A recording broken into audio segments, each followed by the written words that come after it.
Hello, I'm Anthony Brister, founder of the Brister Law Firm, and today I want to share a powerful tax strategy that's been getting a lot of buzz among real estate investors and high-earning professionals. It's often called the short-term rental loophole. If you own a short-term rental property or you're thinking about investing in one, this could dramatically reduce your taxes.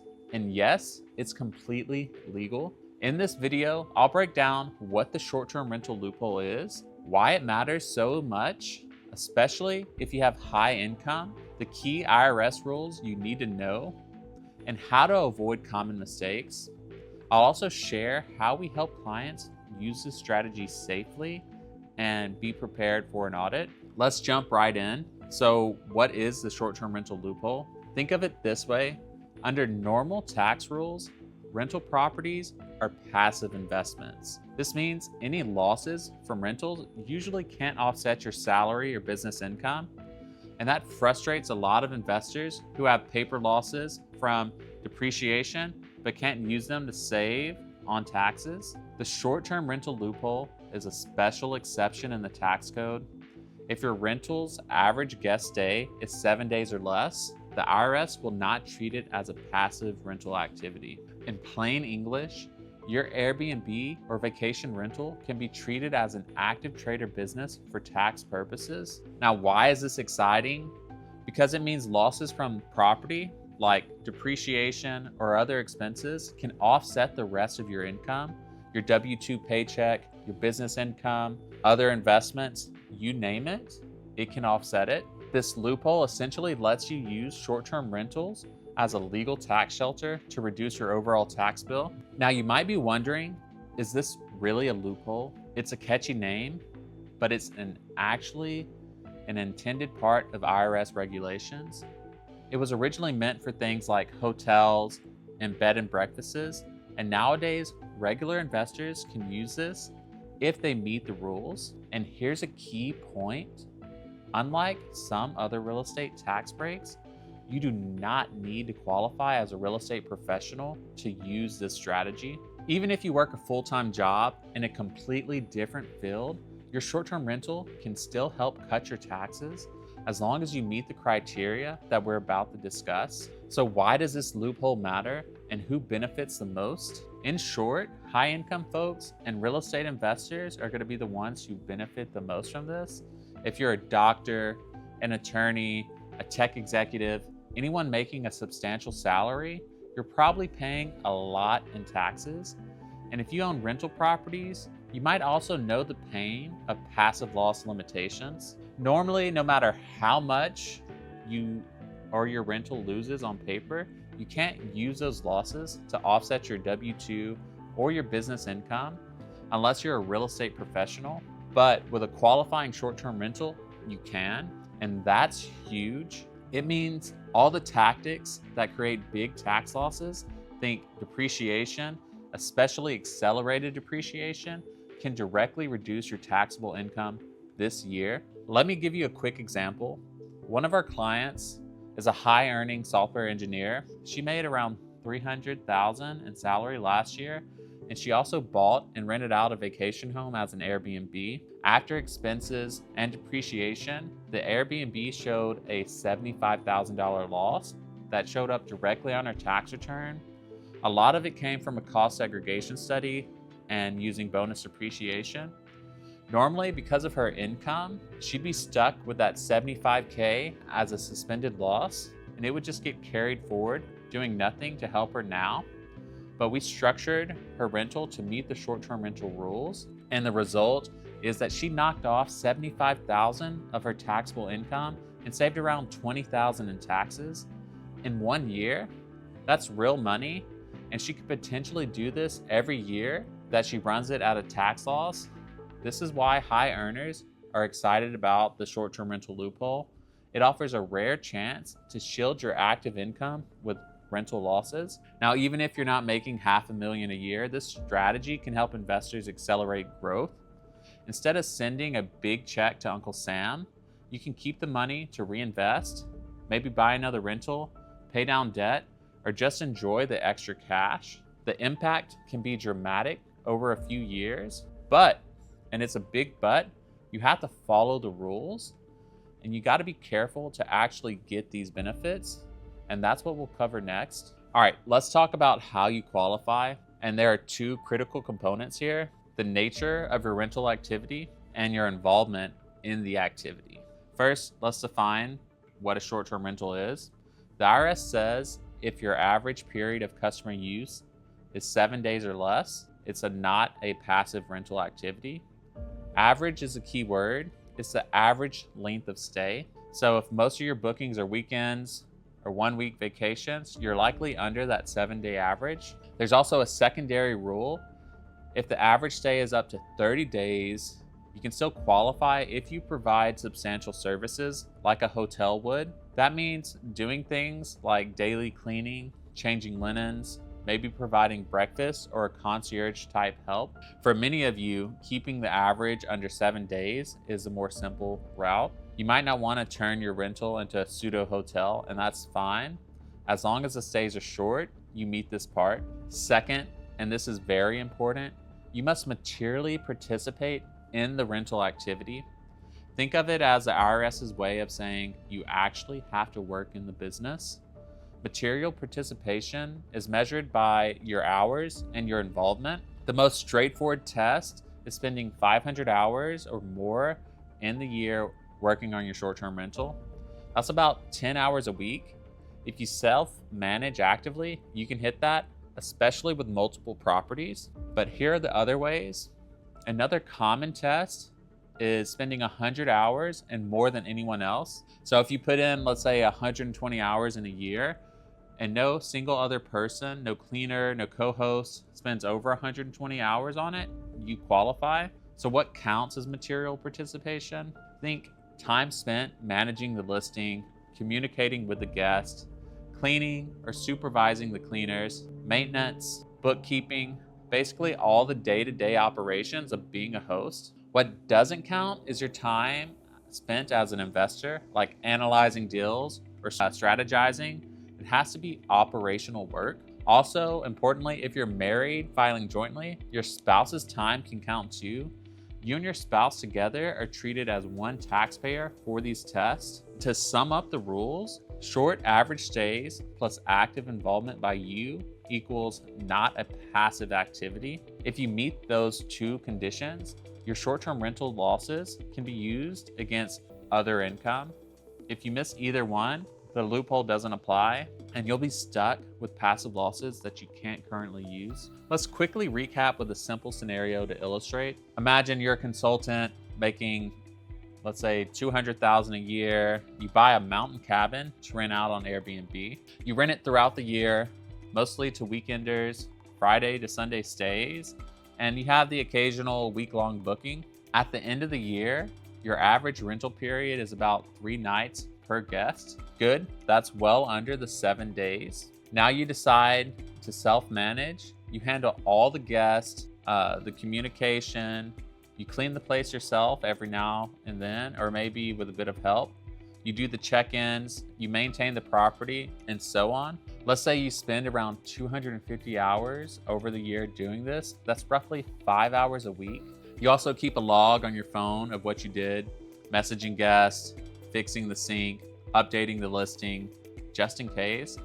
Meanwhile, thanks to the magic of depreciation, spread out over 39 years or accelerated with bonus depreciation on appliances, furniture, fixtures, personal property, the property shows a tax loss. You've got more write-offs than income from the rent. Come tax time, because your guest stays were short and you materially participated, 250 hours is plenty, and you didn't let anyone else do more than you, your CPA classifies this rental as a non-passive activity. That tax loss, let's say it's $20,000, goes directly against your $200,000 consulting income. So instead of being taxed on $200,000, you're taxed on $180,000. You save maybe $5,000 or $6,000 in federal taxes, depending on your bracket, plus whatever the state taxes are. Now you've effectively used an investment property to create a big tax deduction, all within the rules, and that's a short-term rental loophole in action. I want you to see how accessible this can be if you plan right. You don't need a massive portfolio. Even a well-managed short-term rental can make a difference, but you can't do it if you don't mind those details, the average days, your hours, etc. So let's talk about some of the common mistakes that people make so you can avoid them. Using this loophole is not as simple as just buying an Airbnb and telling your CPA, hey, make it non-passive. There are pitfalls to avoid, and here are a few big ones. Mistake number one is letting stays go too long. If you start accepting longer bookings that push your average stay over 7 days, you could accidentally disqualify yourself. 1 week rental won't kill it, but be careful with the multi-week or month-long stays. If you do take those, remember to provide substantial services or you're outside the loophole, or get a bunch of 1 to 2 day stays to offset those time. Also, don't try to game the system by breaking a long stay into shorter chunks on paper. The IRS looks at the actual use, and 2 back-to-back 7-day rentals by the same guest is basically a 14-day stay in the eyes of the IRS. Mistake number 2 is not putting in the work or not proving it. This is a big one. Some people hear about the strategy and think that the average stay alone is enough, and then they get the dreaded IRS letter because they barely spent time on the rental or they can't prove that they actually did the work. You have to materially participate. If you hire a property manager to do everything, sorry, you've turned your rental into a passive investment again, and the solution is either do it yourself or at least stay more involved than anyone else and document your time. You want to keep a time log using a time tracking app or Excel, whatever works. Just have something to back up your hours if you get audited and they ask questions. The third mistake is too much personal use. It's tempting.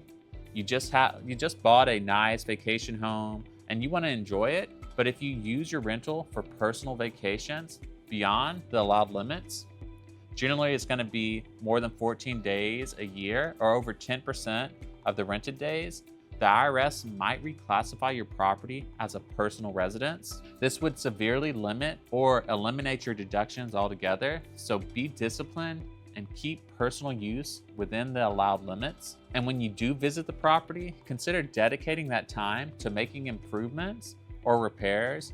If you're working substantially on the property, those days don't count as personal use. Mistake number 4 is sloppy records and financials. Now, this isn't unique to short-term rentals, but it's worth mentioning. If you're commingling personal and rental expenses, not keeping receipts, or you have inconsistent records of who stayed and for how long, you're inviting trouble. You want to keep a clean paper trail, separate bank account for the rental, all income and expenses documented. You want a guest stay log. Your Airbnb or VRBO platform actually helps you with this. And your time log. If you ever need to prove your case, solid documentation makes it so much easier. Mistake number 5 is over-aggressive tax positions. This is more about tax filings.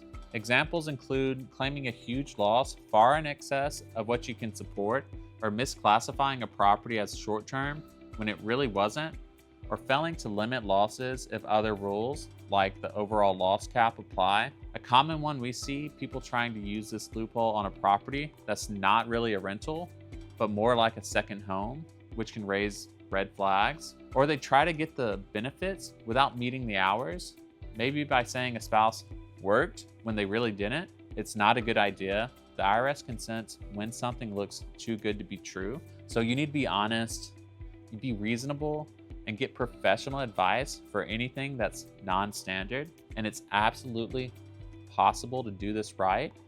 Plenty of folks are, but cutting corners can land you in hot water. The takeaway here is that details matter, but if you check these boxes, short stays, lots of involvement, good records, and sensible tax reporting, you can safely reap the rewards of this strategy. By now, you might be thinking, this sounds great, but I want to be sure that I'm doing it correctly. And that's where the Brister Law Firm comes in. We've helped numerous of clients across the country implement the short-term rental strategy the right way. Here's how we can help you. This tax strategy will look at your situation, your income, your current or potential properties, your availability to participate, and determine if the short-term rental loophole makes sense for you. If it does, we'll outline a step-by-step plan that could include advice on best rental structure, for example, whether to form an LLC, how to document your hours, and ways to legitimately keep the average stays short, like maybe focusing on weekend rentals or providing some extra services for mid-length stays. We'll coordinate with your team or your CPA, or you can use our team. This is as much a tax planning exercise as a legal one, and we work closely with CPAs who understand real estate tax nuances. If you have a CPA, we'll coordinate with them to ensure your tax return is prepared to take advantage of this, from making sure depreciation is maximized to correctly filing the necessary forms to show your rental is non-passive. If you don't have a CPA familiar with this area, you can use our team. Essentially, we form the team that you need, the attorney, the tax prep, all to execute this strategy flawlessly. We help ensure compliance. Our job is not only to help you get the tax benefits, but also to protect you from future problems. We'll coach you on the record keeping. For example, provide templates or apps for tracking time. We advise you on how to log personal use and services provided, and we'll make sure you understand the rules you need to follow year-round so there are no surprises. And because we stay up to date on any changes in tax laws or IRS enforcement, you'll get proactive updates if something shifts that could apply to your strategy. We can help with audit support and legal defense. Although we aim to minimize audit risk, being proactive doesn't guarantee the IRS won't ask questions.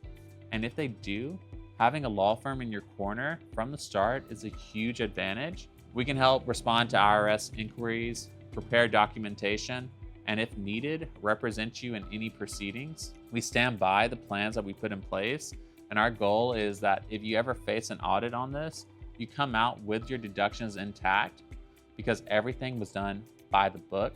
We'll help you in expanding your portfolio. Many of our clients start with one short-term rental and they acquire more. We assist in scaling this strategy, how to manage multiple properties, grouping them for material participation if it's needed, and plan long-term. We'll also integrate this with your broader estate and asset protection plan because a successful real estate portfolio has many facets. In other words, we don't just view the STR loophole in isolation. We make it part of a holistic financial strategy for you. At the end of the day, our mission is to help you keep more of what you earn so you can build wealth and achieve your goals. The short-term rental loophole is one of the most exciting tools that we use to do that, but it's not a one-size-fits-all, and it's certainly not automatic. It requires knowledge and proper setup. If you're interested in leveraging this strategy, reach out to us at the Brister Law Firm. We'll schedule a consultation to see if you qualify and map out a safe way forward. To wrap up, the short-term rental loophole can be a game changer for many taxpayers. It's a way to legally turn a fun investment like a vacation rental into serious tax savings. We've covered what it is, why it matters, the rules to follow, and the pitfalls to avoid. The key is planning and compliance. Don't wait until tax time and hope for the best. You want to be proactive and set yourself up for success now. And if you found this information useful and you want to learn more, or if you're ready to start implementing these strategies, give us a call or visit our website at bristertaxlaw.com and book a consultation. At Brister Law Firm, we're here to help you navigate the tax code and protect your interests every step of the way. Thank you for watching. And if you have any questions about short-term rental taxes or other legal tax strategies, feel free to reach out. Don't leave money on the table when you don't have to. With the right guidance, you can invest smarter, save big on taxes. And until next time, my name's Anthony Brister. Take care and happy investing. Thanks for watching. If you found this helpful, go ahead and give it a thumbs up, drop a comment below. And if you have any questions or thoughts, I always try to respond. And if you haven't already, hit that subscribe button, ring that bell so you don't miss out on the next video. And if you want to go deeper or grab the resources that I mentioned, check the description below. I've got all the links, tools, and next steps for you there. And if you're ready to talk about your specific situation, you can also schedule a free discovery call using the link in the description. Just pick a time that works for you best. And if you know someone who could benefit from this, feel free to share it with them. It really helps spread the word. Thanks again, and I'll see you in the next one.